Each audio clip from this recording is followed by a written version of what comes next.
I'm adopted, and my biological mother was 17, and so was my biological father. She was 7.5 months pregnant when she decided to go to Planned Parenthood, which is the largest abortion provider in the world, and they counseled her to have a late-term saline abortion, which is a saline solution that is injected into the mother's womb.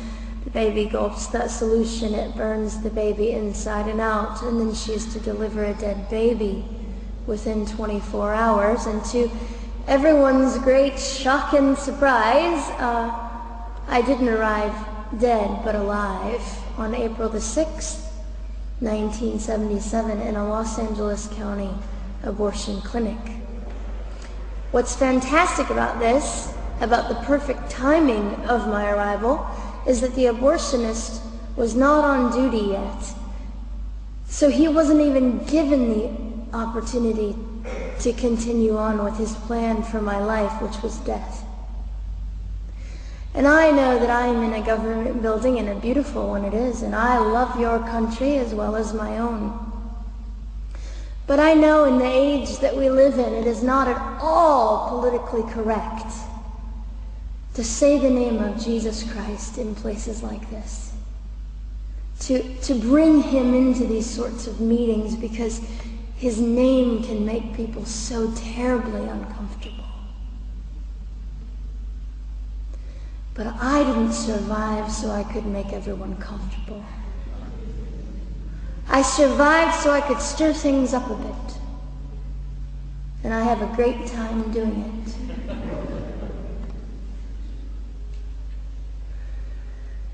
And so I was delivered alive, as I've already said, after 18 hours. I should be blind, I should be burned, I should be dead. And yet I'm not. You know what is fantastic vindication is the fact that the abortionist had to sign my birth certificate. So I know who he is. And it also says, for any skeptic listening, on my medical records, born during saline abortion. Ha! They didn't win. I've done some research on the man that performed the abortion on me. And his clinics are the largest chain of clinics in the United States of America, and they gross $70 million a year. I read a quote from him at some point several years ago, and he said, "I have aborted over 1 million babies, and I consider it my passion." I tell you these things because, listen, ladies and gentlemen, we are in an interesting battle, whether we realize it or not, in this world. It is a battle between life and death. What side are you on?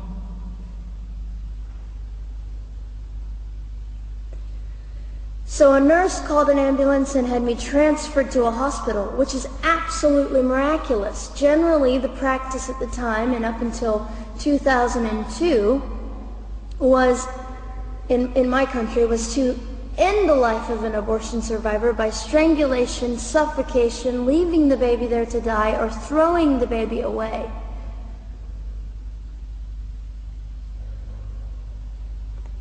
But on August the 5th, 2002, my extraordinary President Bush signed into law the Born Alive Infants Protection Act to prevent that from occurring anymore.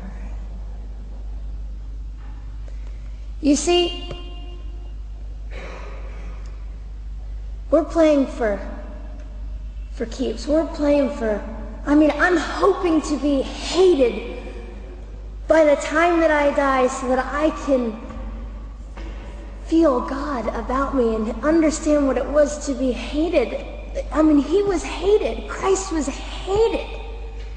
And not that I look forward to being hated, but I know along my journey, I know I'm already hated because I declare life.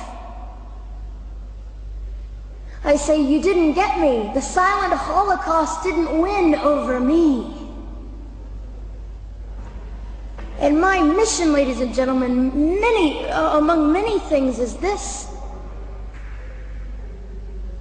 to infuse humanity into a debate that we have just compartmentalized and set on a shelf and said it is an issue. We have removed our emotions. We are becoming harder.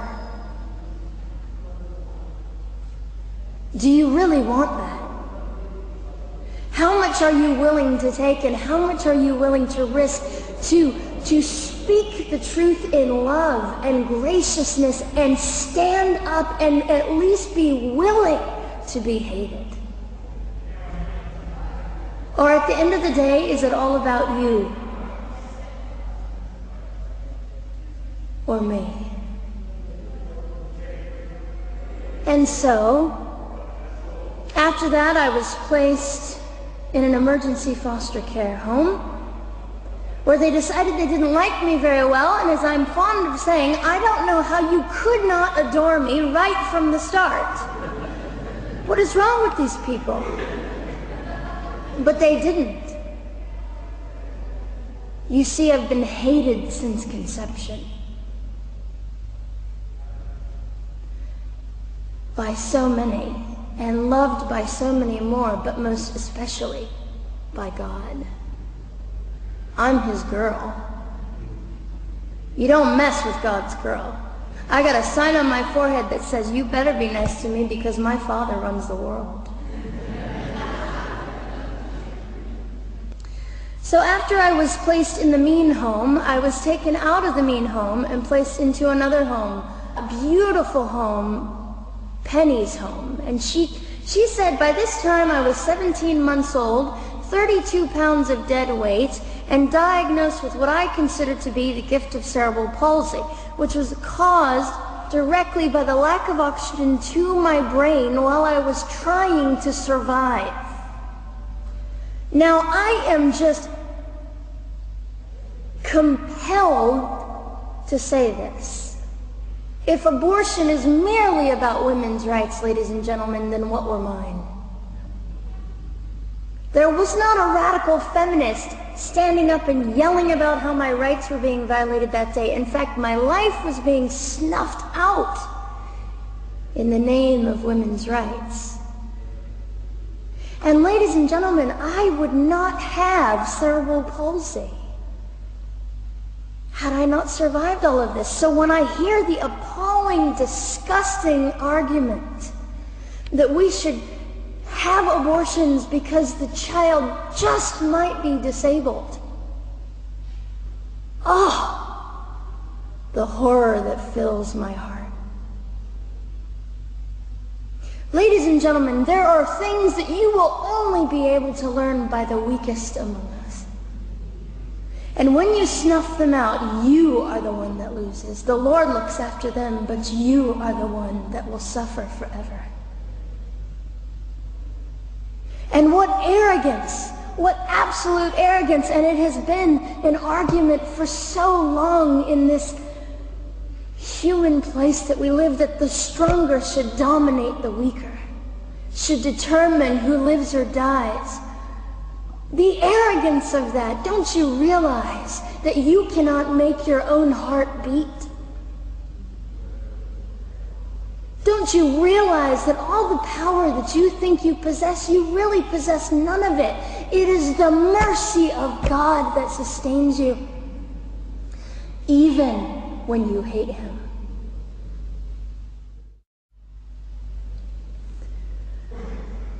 So they looked at my dear Penny and they said, Gianna will never be anything, which is always encouraging.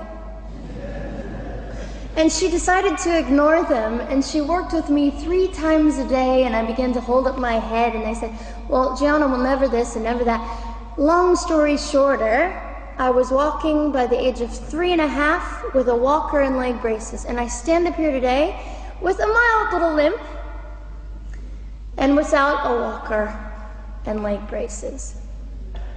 I fall gracefully sometimes and very ungracefully at other times, depending on the situation. but I consider it all for the glory of God. You see, ladies and gentlemen, I am weaker than most of you, but this is my sermon.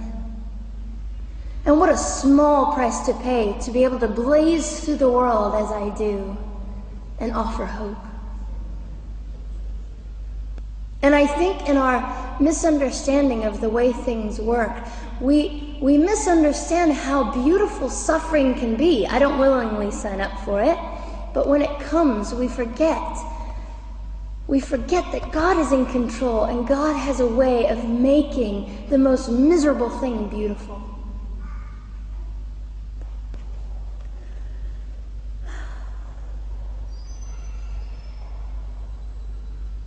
I have met my biological mother.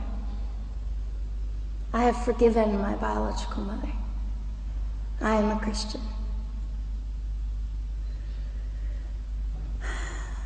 She's a very broken woman. She came to an event I was having 2 years ago, showed up unannounced, and said, "Hello, I'm your mother." And it was a very difficult day. And yet, while I was enduring all of this, you'll probably think I'm silly, but I was sitting there and I was thinking, I don't belong to you. I belong to Christ. I'm his girl, and I'm a princess. So no matter what you say, in all your anger and brokenness and rage, it's not mine to keep. It's not mine to carry, and I won't. I was saying all this inside.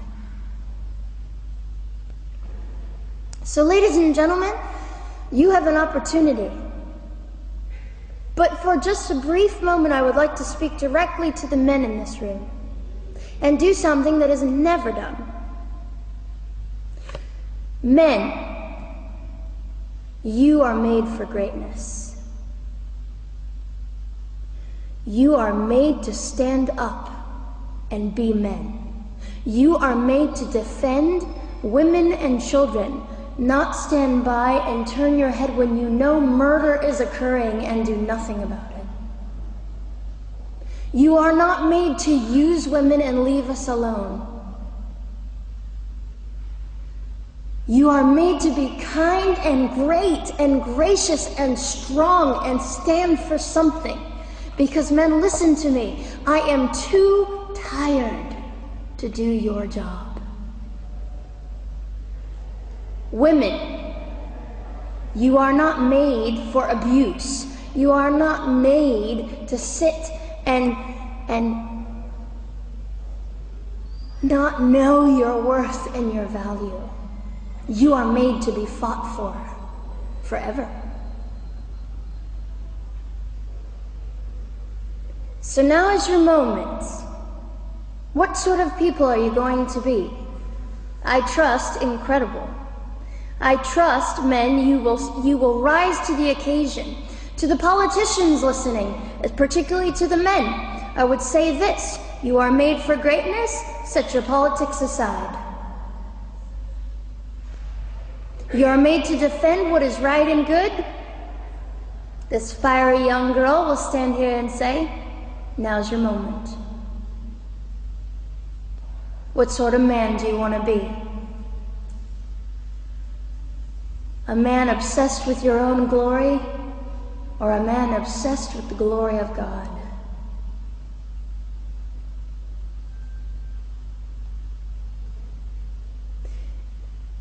It's time to take a stand, Victoria. This is your hour. God will assist you. God will be with you. You have the opportunity to glorify and honor God in 2008. I'll just end with this. Some of you might be slightly annoyed that all I keep doing is talking about God and Jesus. But how on earth can I walk about limping through this world and not give all my heart and mind and soul and strength to the Christ who gave me life? So if you think I'm a fool, It's just another jewel in my crown. My whole intent in living here is to make God smile. I hope some of this made sense. It just came from my heart. God bless and keep you.